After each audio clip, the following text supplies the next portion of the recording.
Hindi hadlang ang kahirapan kung ang puso mo ay naniniwala.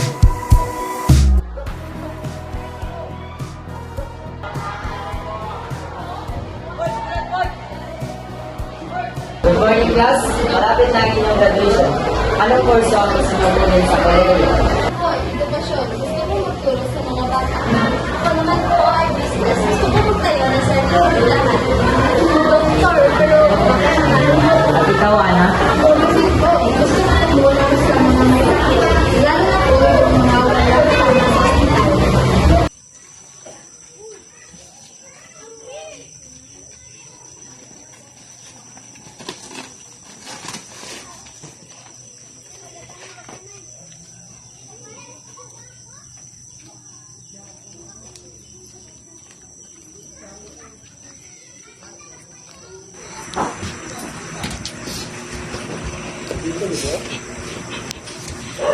Ana, napag-usapan namin ng nanay mo. Hindi mo na natin siguro kaya ang nursing.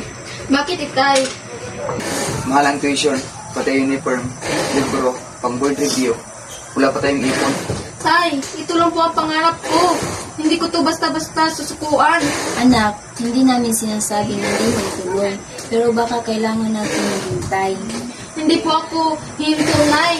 Maghanap po ako ng paraan kahit mag-working student ako.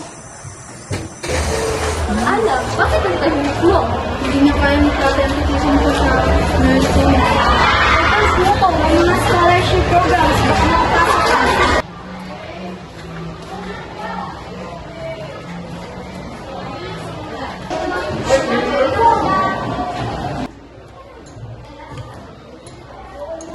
ka. Good morning po, sir. Good morning.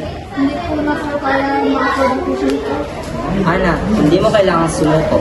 Ang pangarap ay hindi sinusukat sa pera, kundi sa tiyaga.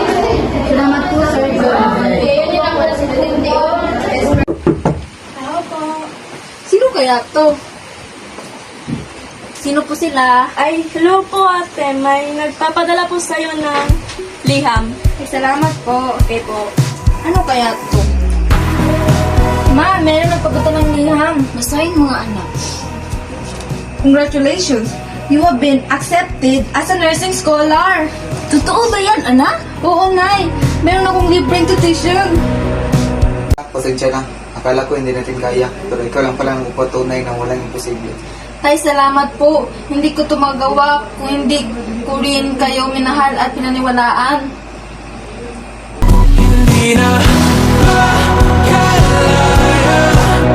Ana Goylan, graduate with Latin, have honor in Bachelor of Nursing, summa cum laude.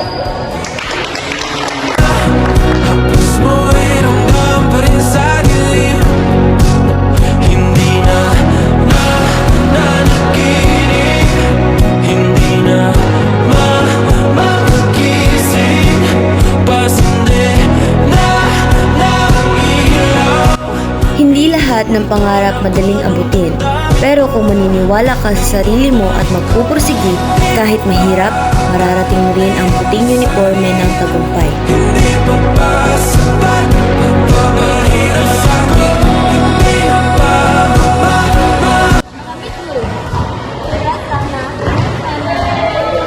Salamat sa tulong nyo sa